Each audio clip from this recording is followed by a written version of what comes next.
Welcome to episode 25 of Dissent Into The Wormhole, where we discuss everything from ancient civilizations to modern day social issues and everything in between. I'm Les. And I'm Stevie J. And today we're going to take a look at who the hell are you? And well, who the hell am I? So we're going to have a look at who we are and what it means to really ask yourself that question. You know, who am I? Who are we? And what are we doing here? So let's get into it and have a discussion about this. Looking in the mirror, I guess you would say, in a sense. Yeah. So, you know, we've talked about this before, but what does it mean? Like, has anyone ever asked you who you are and what was your response, I guess?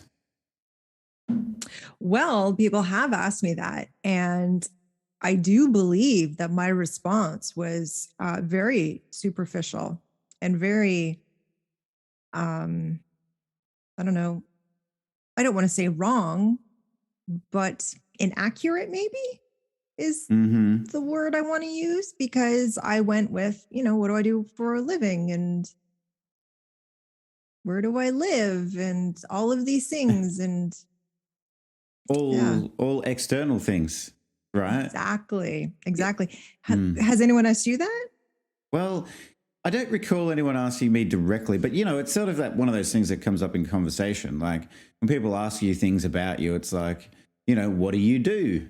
What do you, they don't ask you this, but it's almost insinuated, like, who are you with? And the answers that you give are like, well, I am and you tell them your job. I am with this person. I like doing these things. Like, so you give a whole list of stuff that surrounds who you are, but really, is that who you are? Like, it's not an easy question either when you really think about it a bit deeper, because, you know, if you give any of those responses, then you could keep asking, well, no, not like, what do you do? And not who are you with? Like, who are you? And you're like, well, shit, I just told you who I am. Like, yeah. And this person wants more. It's like, damn, you're making me work for this. Well, I was calm before. Now I'm pissed. Stop asking me all these questions.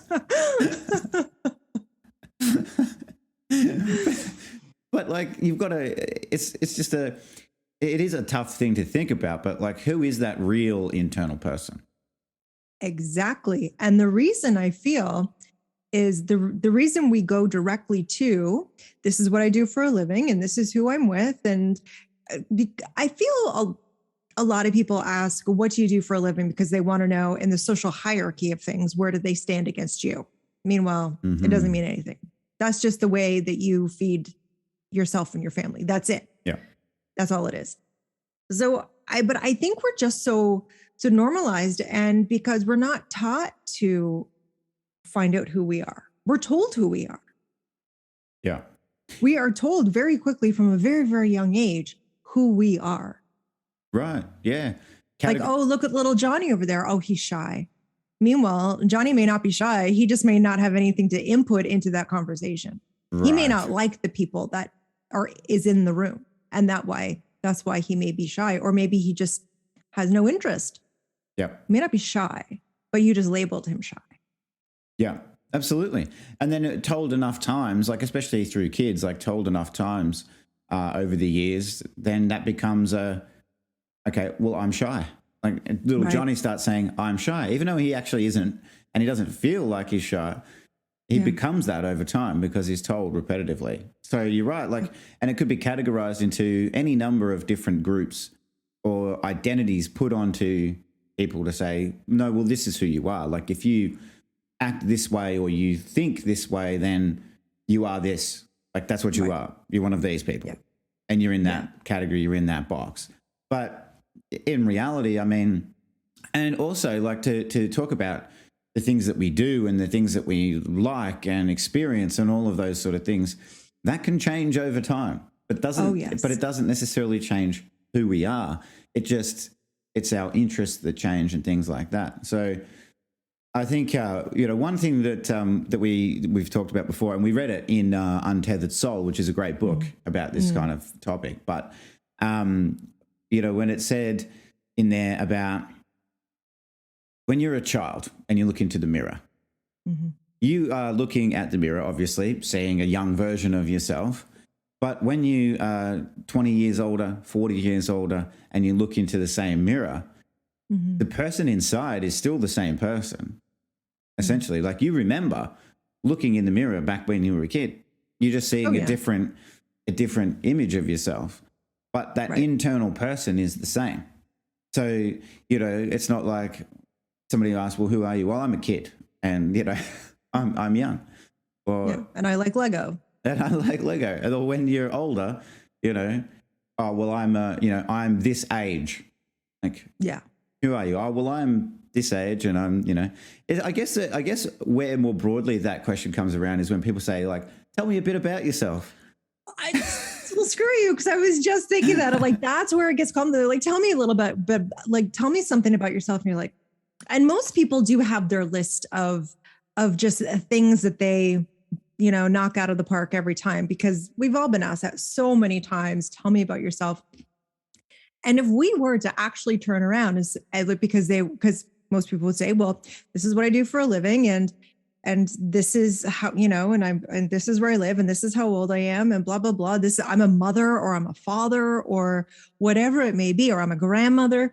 Like that, but that's like, even if those things went away, you don't go away. So who Right. are you? Remove all of those things. Who are you? Yeah. And 9 times out of 10, people go blank, Yeah. blank, Yeah. including myself. The first time that when I forget where I was in like this workshop thing. And it was revolving around like actually like figuring out who we are, which is really, really tough. It's tough because you're shedding all those layers of Hmm. what we were told we were, what we thought we were, to find out that it's like not even close. And then you have like this crisis inside anyway. But it's this, it's really unnerving Hmm. to realize that it's not real. Right. Well, it's interesting that you framed it that way and talked about layers and stuff, because I feel like when you were saying that, I felt like maybe is it barriers as well for people? So is it like it's not just an external labeling sort of thing and categorizing, but over time, I guess could become somewhat of a defense layer system or a defense mechanism, because if you can say and list those things that you are, like I'm the this, the that, the, then that creates a barrier for people to not actually see who you really are Right. inside. Ooh. And therefore, no one can criticize, no one can attack the person that you are really inside, Right. because you've got all of these things on the outside. Yeah. So we're Yeah. quite willing to share, this is my job and this is, these are some hobbies and whatever. Yeah. But we're not so open to sharing what's really inside and what's really making us tick. Right. Well, because I think we're all afraid of that, exactly that judgment of, it's that whole thing. I don't know who I am. Like when I realized that, I was like, I have absolutely no clue who I am. Mm-hmm. And if I don't know who I am, how does anyone else know who I am? And it just turned into this existential crisis almost of, and almost this time loss. I was saddened by the time loss that I had gotten to 30 something odd years, and no one ever taught me that it was important that I know who I am, Yeah. like honest to truly. Yeah. And because we're not taught this in school, we're not, a lot of people, because our parents weren't taught it. Right. So how the hell would they possibly teach us? Because Yeah. you don't know what you don't know. And you don't know. Right. And of course, for them too, our parents would have grown up in an era where, even having the thought of, who am I, and having these sort of introspective thoughts was not really the done thing. Like you don't talk about it, you don't try and explore things and ask questions. You just go along with whatever is being said. And you just do what you're told. right. And you fit into the box that you should be in Right. all along the way. According to society. According to society, of course. But like, I guess it is scary to have that realization that, well, I don't know actually who I am. And even, discovering who you actually are can be scary too, because when you get to the core of it, and this is just like my experience, and I'm still searching, I think we're all still searching and still contemplating those internal things about who we are, those internal questions. But, for me, my realization was like, okay, this is who I am. And I'd always felt like it wasn't okay to be who I was. Right. So then, so it's exciting to have that realization of, okay, I actually now have some understanding of who I actually am. But then, there does come some fear with that of, well, will anyone accept that? Right. And I don't know how you feel about it, but sometimes we ourselves struggle to accept who we are because society's told us with so much pressure that you should be this or you should be that or shouldn't be this and shouldn't be that. Or you have to be something. Oh, you have to. For your own good, you have to be this. But do the right thing. Exactly. So, but you have this feeling inside of, okay, well, I know who I am, but can I let that out? Can I actually be that person? Will anyone accept who that person is? And if they don't, what do I do from there? And so you start to get the fear and anxiety about that. So I think a big step, or at least in my opinion, a big step is being able to accept who you are and be happy with who you are, be comfortable with who you are. And that's the biggest thing of people. We're worried that people won't accept us. And we're so worried that we're going to be shunned and we're going to be this, we're going to be that. But the thing is, if we accept ourselves, we have radical acceptance of ourselves, we should be okay with people not liking us. Yeah. 100%. Like it shouldn't matter to me if someone likes me or not, because in the grand realm of the world, that's a few people that are voicing their opinion very, very loudly out of billions. Yeah. And why am I worried about those people if I like me? Because I don't need them to be my friend. Right. I like me because my relationship with myself is the longest one I have. Yes. Like you ask people, what's their longest relationship? And they say 10 years, 20 years, 50 years, whatever. How old are you? Yes. How old are you today? And that inherently, we might want to make that the longest relationship when people ask, well, I've had the longest relationship with myself. Yep. And it is a relationship, really, like it is. 100%. Because we have to love ourselves. Well, we do. And there is somebody else inside with us. It's that voice, you know. Nick and Nancy. We got Nick and Nancy inside our heads. And that's one thing that I found fascinating, reading some more about this and just thinking about it some more is like, damn, that voice in my head is not me. It's not my voice. That is not who I am. That is somebody else's voice talking to me all the time. And the other book that's great on that is The Tree of Knowledge.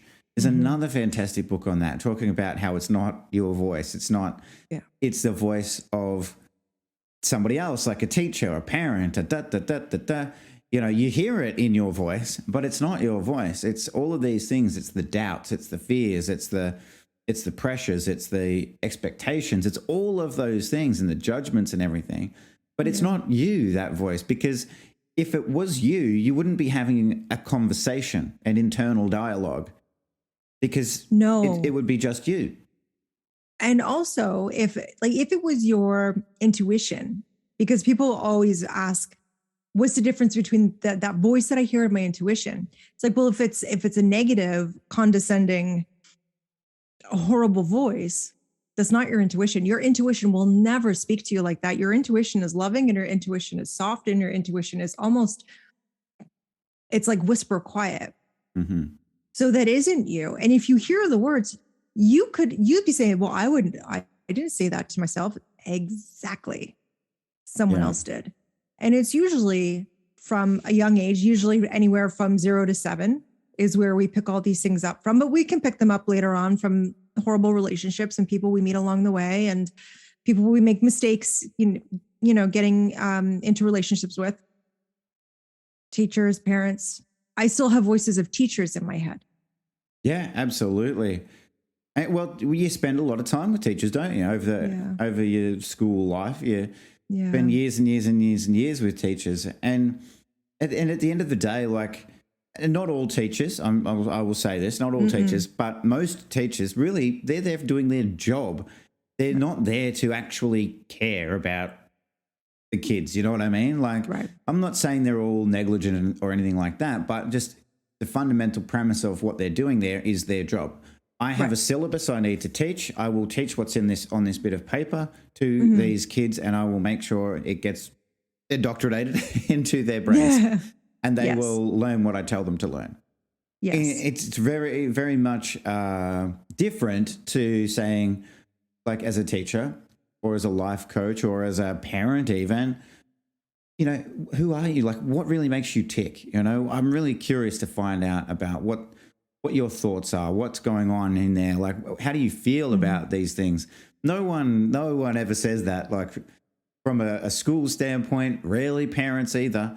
And, certainly not workplaces really, but like society as a whole don't really say that. And to go back to that question that people ask, like, tell me a little bit about yourself. I find we are by default very closed off in that sense, and I'm trying to start this thing this year where I'm going to, it's not a big thing, but when people ask me, how are you doing? Or like, what do you do? That's the big one. What do you do? I'm not going to mention my job at all.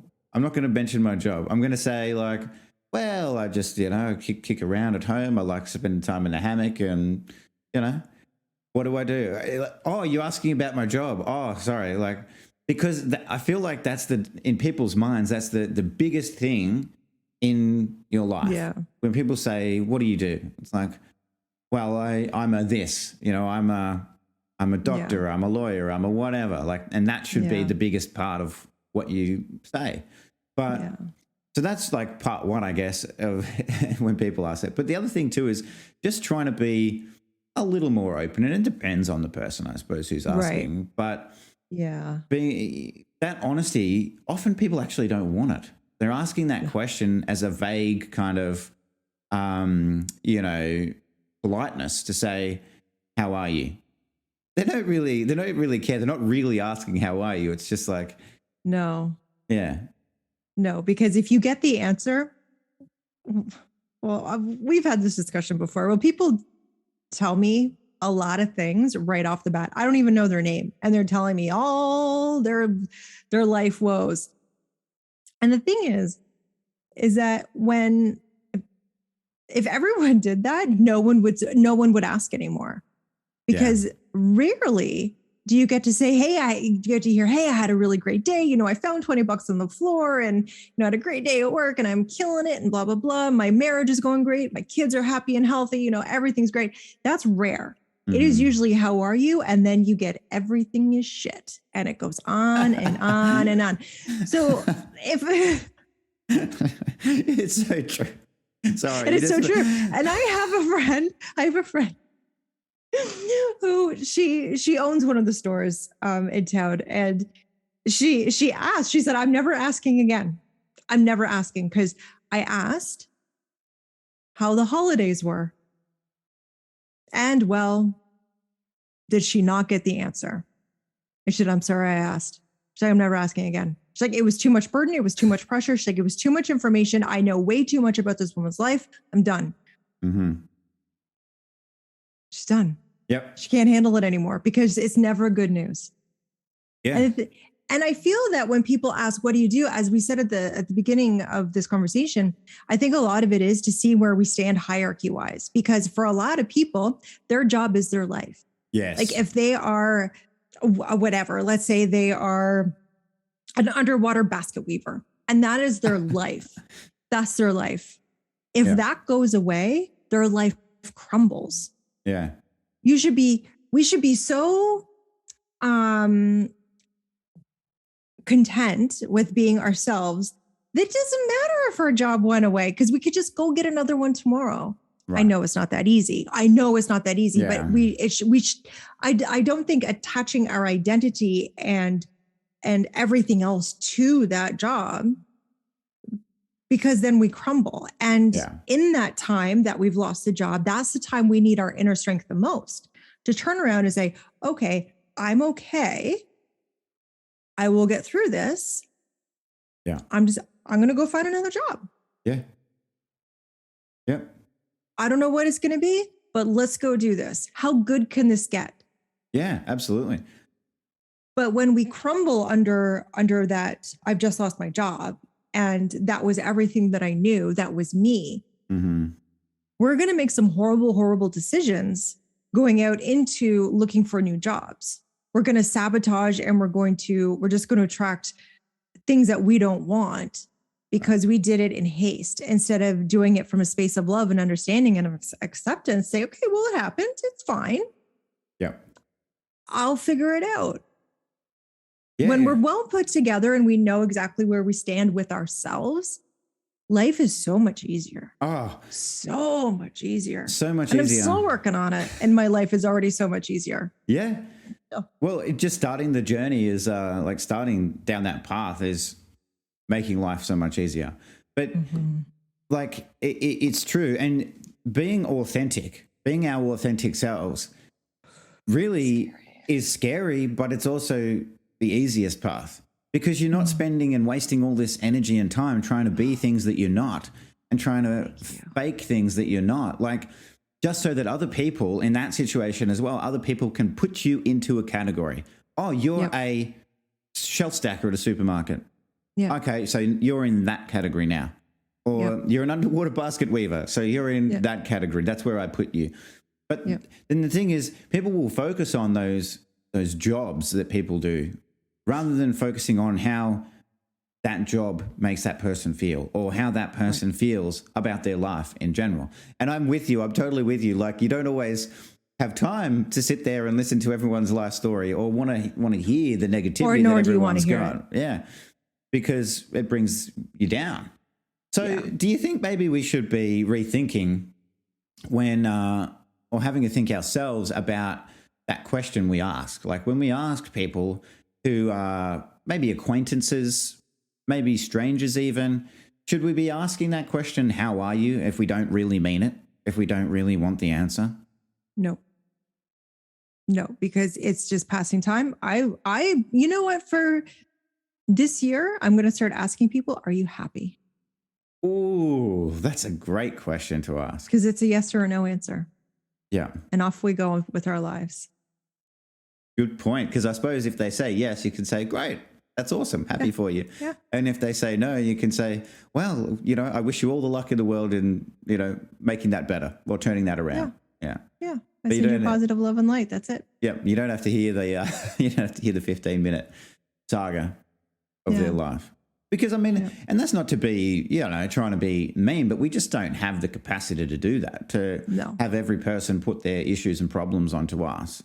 And that's just it. And we certainly can't solve them for everybody. But let's be honest, we've all got our own issues that we need to work on ourselves. And I think that's where people really, I think, could get some benefit, is looking far more internally. And I said this to you last night, like, you don't see Buddhist monks trying to achieve enlightenment by going and searching under rocks and, being Indiana Jones.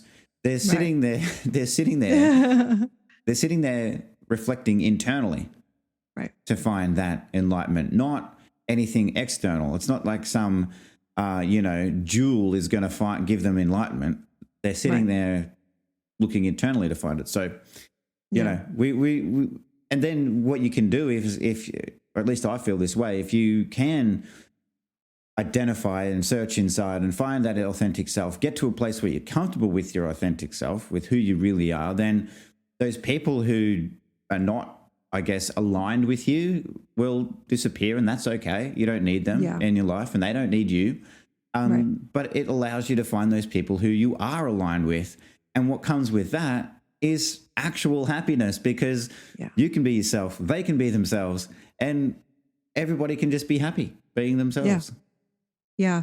And you nailed it when you said that when we're fighting against ourselves, of like when we're fighting ourselves, like if we're in a situation where we're expected to behave in a certain way or not speak in a certain way or whatever, and we're fighting against ourselves to do that. And it may not be a spoken rule, but it may be an underlying vibration of a rule of we don't do that. Or you saw someone else be shunned for doing something that you think is perfectly fine, but the rest of the group's like, well, we don't do that here. And so we're fighting against ourselves, and we're trying to, I feel, just make everyone like us for some reason. Why I don't know. I still ask myself, why do I care? Why do I care if someone doesn't like me? Especially if it's a name, if it's a screen name on the internet, why do I fucking care? You're not real. Like, you're real. Clearly you're real. Or are you? You could be a bot. I don't know. Yeah, but not real in the sense of having any, influence over your life, or, adding anything positive, at all. And well, that's just the thing too, is. Oh, that's the thing, because a screen name that isn't quote unquote real can bring you lots of happiness as well online. True. So that's why. Yep. Good point. Yeah. It can do both. It can bring happiness or sadness, but that's why we care. But we assign those feelings to that. We're the ones who assign our own feelings to whatever messages come through. Yeah. And, it's not easy, but one of the things that's great to do is to let that go and just be like, well, if a great comment, positive comment or post or whatever comes through, then great, I'll accept that and I'll say, great, thank you, that's amazing. And if a negative one comes through, you can say, well, great, that's fine, no problem. It doesn't affect me in any way, because I'm just not going to let it. It's not relevant, not real, and all of those things. But it really does come down to being comfortable in yourself.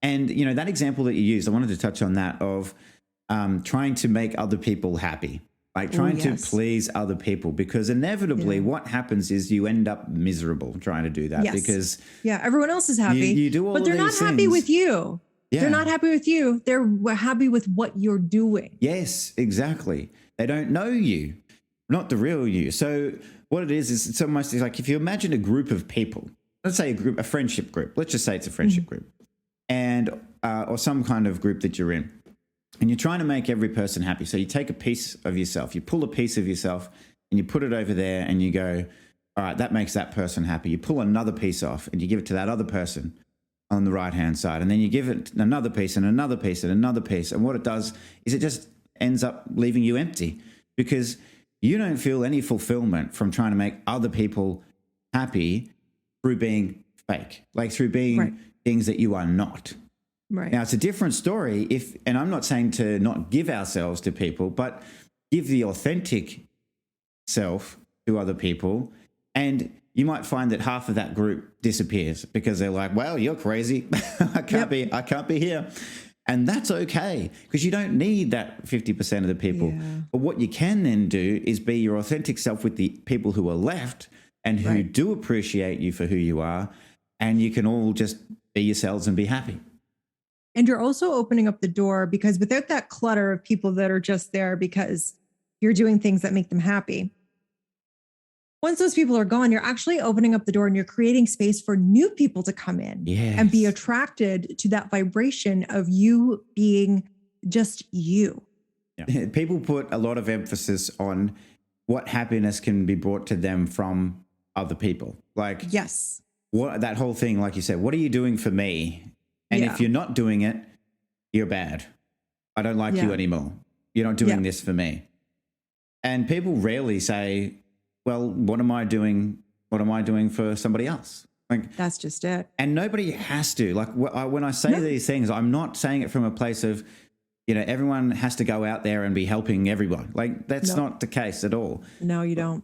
All I'm saying is, like, people's default is, where can I blame or where can I get something from somebody else and put this over there and, take everything outside of myself instead of, again, like, we've been talking about positive things like searching for who you are and figuring that out and being your authentic self and being okay with that and everything. But it's also about taking responsibility as well for your own feelings, thoughts, emotions, and everything like that. And it's, I think a big one is, we all have horrible things happen to us in one way or another in our lives. Like, horrible things happen, but we're the only ones who can control how we feel about it and how we behave when that happens, or how, we think. Nobody else can do that. So, the most negative thing in the world could happen and we choose how we feel about it. We do. Like, it's, it's not an easy thing to do. I want to keep saying that. Like, it's not an easy thing to recognize and be able to sort of understand and stop, I feel, in that moment where you may have had a programmed reaction that would be putting it over there.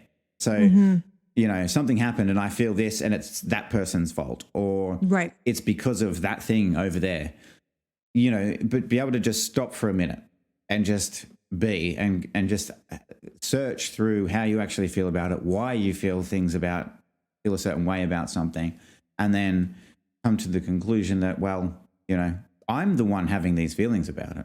It's not anyone or anything outside that's making me feel this way. It's me. Yeah. So I don't know. That's just my thoughts on it, though. No, and you're absolutely right. And I think because, do you think we're taught that from a young age to do that? Because I know children do that because that's what we do as children. We're trying to figure it all out. And, we didn't come here with a manual. Like, our cars have better manuals than we do. Yeah. We're coming in blind, trying to figure out the space age design of this matrix. And so we come in and for some reason, and I don't know if it's, I don't know where it comes from, because inherently we all just do it. We do blame other people. We blame other people for our unhappiness. We blame other people for our lack of finances or the house we live in or whatever. It's his fault. It's her fault. My parents' fault, blah, blah, blah. My country's fault. But at the same time, and I understand there's certain situations where we come into this world and it's not our fault. It's the location we were born in, or absolutely, or what have you. But if okay, I'm just going to put it this way: if you're listening to this, you're doing better than a lot of people. Yes, you're doing better than a lot of people because you have a device you can listen it to on, and you have internet, or you're stealing someone's Wi-Fi. Right. But you're doing better than most. So we have the opportunity to take full responsibility and not blame other people, because we are doing better than a lot of people. Right. So and as soon as we take responsibility, it sucks, because you're like, well, yeah. Now I've got to do something about it. Yeah. Now I can't blame that person over there. And now I can't wallow in it anymore, because I can't sit there and say, oh, well, Johnny did this to me, and now I feel this, or I'm angry all the time because of the thing my ex-husband did 10 years ago. Yeah. If I'm still hung up on something my ex-husband did 10 years ago, and it's still the thing that drives my personality, we got a problem. Yeah. That's a me problem. Yeah. That's not a him problem.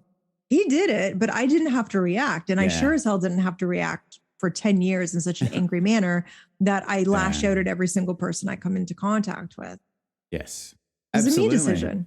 Yeah, 100%. Well, I like what you said there as well about, there are some people born into the world that don't have a You don't have a choice, and it's not Right. their fault. Absolutely. Yeah. Like, and even as for people who are, adults and, are living a reasonably, decent lifestyle, even for everyday people, things happen that are not actually their fault, like, because there Right. is a world out there. So things do happen that are not people, our fault. But we can take ownership of how we react to Yeah. whatever that thing is. Yep. And, on that point of people, let's just use the example of, say, someone born into poverty. Somebody Yep. born into poverty who really doesn't have much. And this is not the the usual thing that happens. But there are a lot of people out there who have been born into poverty, been born into horrible social situations, who have gone on to do fantastic things and have lived great lives. And I mean, one example, there's many, but one example I think of is I forget the guy's name, but the gentleman from The Pursuit of Happiness. So the real life story of that man, like there's the Will Smith movie, but it's actually a real guy who was down, out, had nothing at all, literally living on the street with his son, and no education and everything like that, and ended up becoming a super successful stockbroker, very rich, wealthy, all of those things. And he wanted that. And like that job is not for everybody, of course. And you have to have a certain drive to do that. But I guess my point is that's an example of somebody who was in a situation that wasn't his fault. He didn't want that to happen. He didn't make that happen, that situation. But he was able to take ownership of it, responsibility of it, and do something about it, take action. Yes. And that's not to say every single person, like like a kid in Africa who's born into, just devastating poverty. Exactly. I get that. That's a whole different discussion, really, I guess. But in the sense of society overall at large as we live today, we can take some responsibility and take ownership of ourselves and do what we want with our own lives, I guess. Yeah. Yeah. And do you think teaching this to children would be a good idea? Like, how do you think children would react? Like if we were to teach this in school, say instead of learning history, because really, if kids want to learn history, we have the internet now. We don't have to cram stupid subjects. And I don't want to call history stupid, but there are stupid. Okay, so here's a stupid subject that I had to. In grade 9, I had to take a class how to learn how the internal workings of a computer functioned. I do not care. I still do not care. But I had to take that class and I had to pass that class in order to graduate high school. How has that helped my life in any way, shape, or form? Yeah. All I know out of that class is that the guy sitting beside me is that the teacher always had like a floppy disk in his pocket.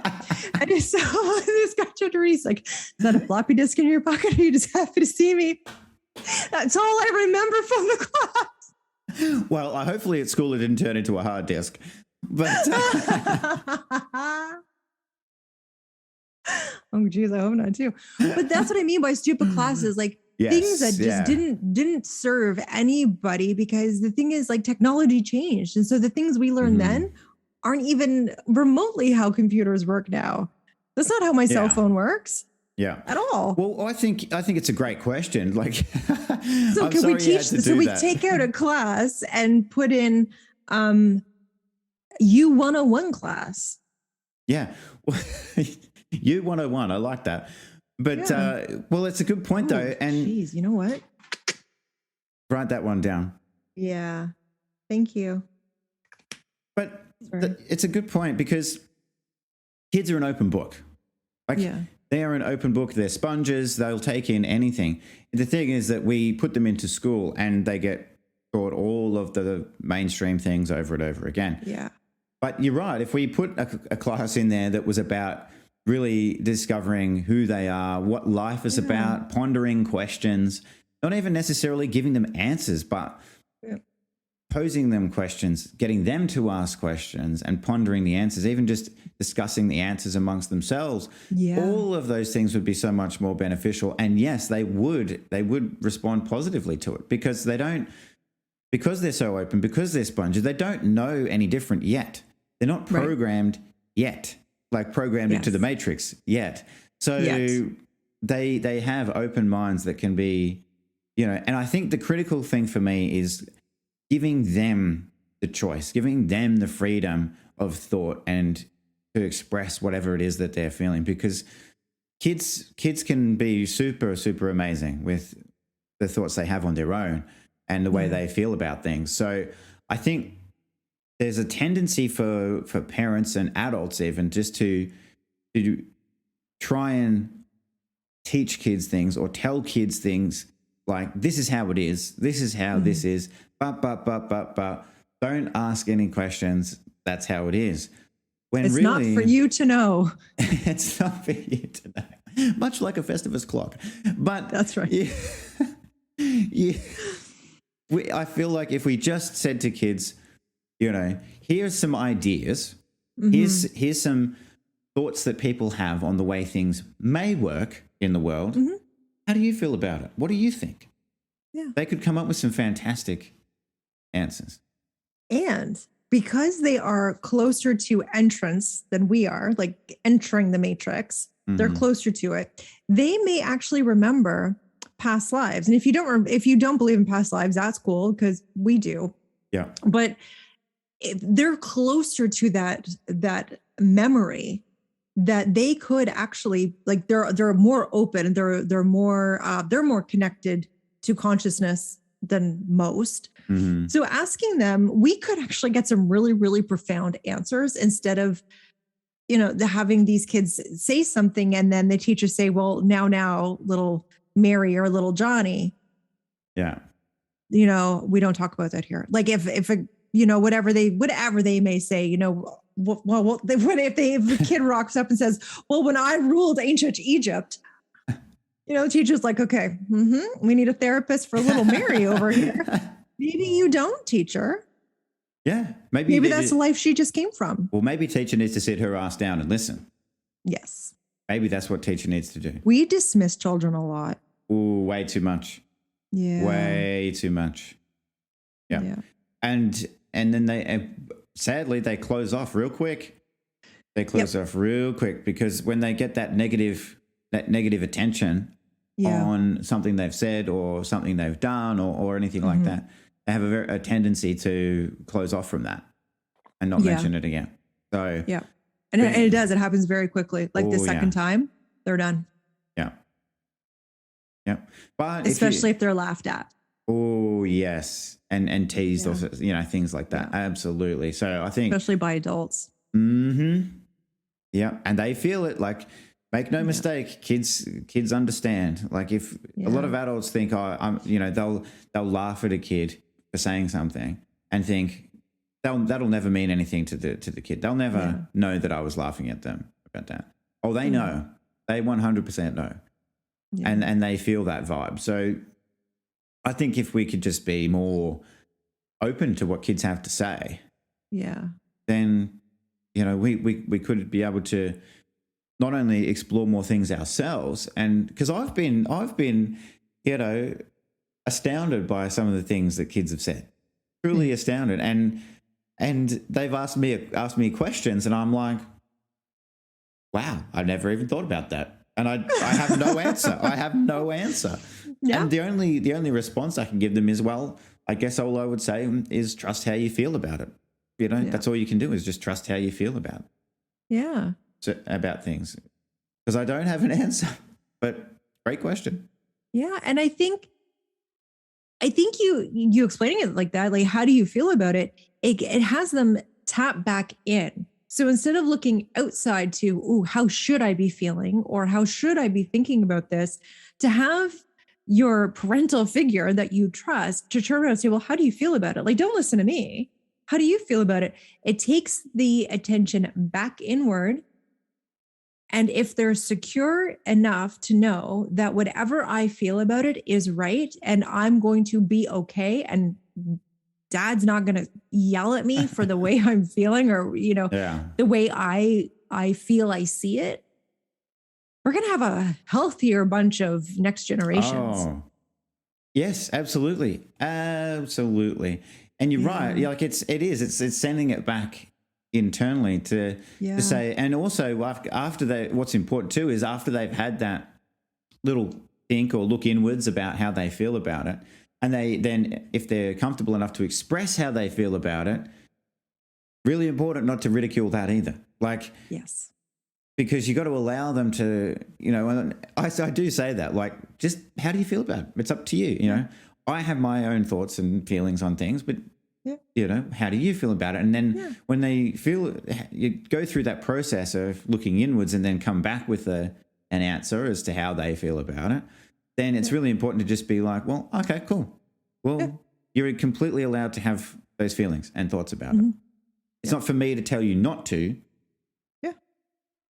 They're your thoughts and feelings. So when they feel okay with that whole process and they can go through it again and again, then I guess, and I, yet to see the kind of end result, but I feel that it will become second nature for them to just start, before they look externally, start thinking about and contemplating how they feel about things and just expressing that, rather than putting it out there outside and then going. So just, if they can by default look internally, that'd be great. Yeah. And they'll know who they are. Mm-hmm. They'll know why they do things. Yeah. I was watching a series by Carolyn Miss, and it was on the sake of contracts and how the contracts we have within ourselves and other people. And she said, the fact that we don't know who we are, like, so if you were about to get a job promotion and I did everything I could to sabotage that, and someone came to me and said, why the hell did you just do that? Like, who are you to sabotage this job promotion? And I say, I don't know. I need to sit down and really go back to school of me. Yes. Because I should know damn well the reason why I tried to just fuck up your life. Yeah. Yeah. Well, I mean, that's such a good example, because like saying, I don't know, what kind of a response is that? Yeah. The I don't know is a great response if you actually don't know. Say, what's 25 times 2052? Oh. I don't, yeah. I'm no Poindexter. I don't know. I don't know. All right, I am. but so are you, so it's okay. Yeah, it's fine. So I don't know. For random things that are made up anyways, it's a fine answer. But when it comes to our own actions, I don't know does not fly. Mm-mm. I don't know why I did that. Really? And the thing is, like, I'll do things. I'm like, I have no idea why I did that. Like, it was like, I could do something so silly and I'd be like, I have no idea why I did that. Well, I need to sit down and go back to the school of me. Yes. Because I have no idea why I did that.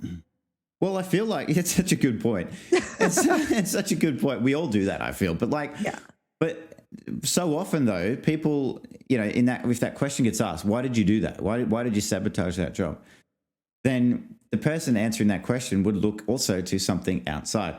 Well, because of that thing over there or that person over there, or there's all these other reasons all the way outside of me that made me do that.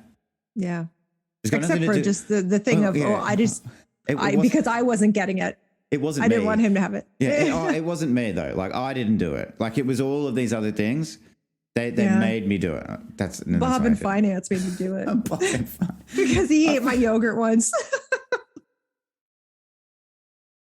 Now, important question: was it yogurt or was it Frogurt? Because there's two big things there. Well, if I'm that mad, it was Frogurt. Ooh. If I'm that mad, Bob from finance, you just can't be doing that. Screw over your job. Yeah, it was definitely a Frogurt incident. Well, I feel like we've had such a good discussion again, but I feel like we're actually getting towards the end now because Yes. we could talk about this for days on end, I'm sure, but We could. we need to let people get back to their lives and And speaking of jobs, speaking of those things. speaking of jobs, I have one to get to as well, but and so do you. But it's such a great discussion. I love having these chats. It's just so interesting to me to delve into this stuff, and I really do hope that people out there listening or watching and just getting involved have a few thoughts about what we've discussed, and maybe even if it's just taking one thing away and it provokes some more internal conversation and thought, then great. Yeah. But I agree. But I would definitely sit down at some point and say, who am I? And then start taking away the labels. Well, I'm not my job. I'm not Bob's wife or Mary's whatever. Mm-hmm. I'm not the kid's mother. I'm not a 43-year-old underwater basket weaver. Yeah. And you'll start to realize and see how you feel when you start to realize that none of those things are real. Like, they're real, clearly they're real, but when it comes to who you are, they're not real. Right. Exactly. Yeah. Great advice. Yeah. Remove those labels away and see what's left. And yeah. Let us know. Oh, yes, definitely let us know. And were you as scared as I was? It's the question. And me. It's like going into your own little horror film. Yeah. Who am I going to find inside me? Well, that's just it. Sometimes we don't like the pieces that we find. Yeah. And then asking more questions. Why don't I like that piece I found? That's right. Is it me that doesn't like it? Or is it those voices out there that don't like it? Is it Nick and Nancy? Ooh, Nick and Nancy. Yeah. Can't trust him. You really can't. Almost as much as you can't trust Bob in finance with your Froget. Like, you just no, you can't. He'll get it. He sniffs it out from across the office. He's got all kinds of outfits to blend in as he's creeping along the wall. He's doing ninja style. Oh, anyways, thank you for another fantastic episode, and I hope everybody out there enjoys it, and have a great day. See you all next time. Have a great day, guys.